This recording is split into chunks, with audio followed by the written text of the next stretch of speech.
Good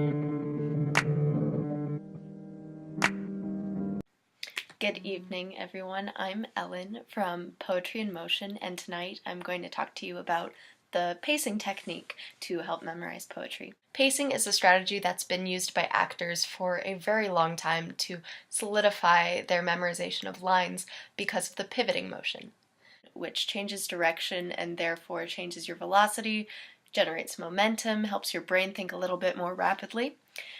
This is great for children's poems because children's poems have a construction that's typically ABAB.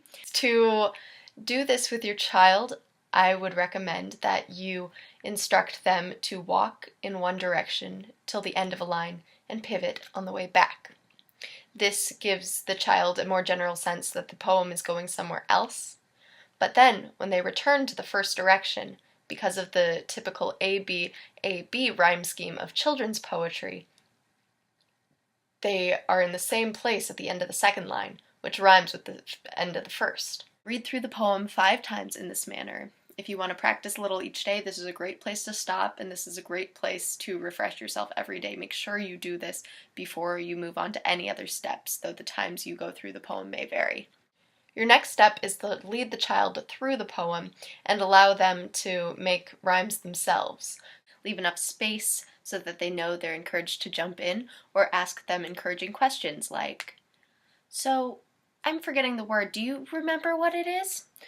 Usually they're very excited to do this, but if they haven't taken the initiative to fill it in for you already, definitely make sure they get to.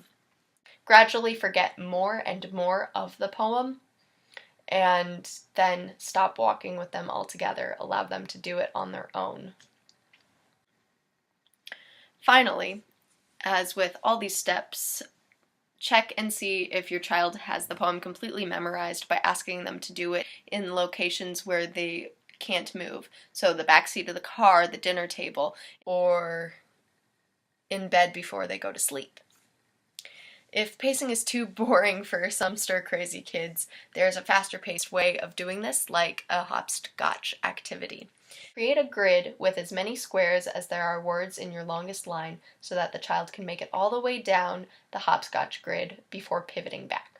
Because they'll be on one foot, it has to come a little bit more automatically so that they finish the line when they get down to the end. Additionally, each hop acts itself as a pivot, because they're contorting their body in a way so each word now has more meaning. So I would not recommend this for starting out with the poem, but it's definitely a great way to reinforce the memorization. If this method has proved not to work, we try to do everything in combination with the other methods you can find on our website.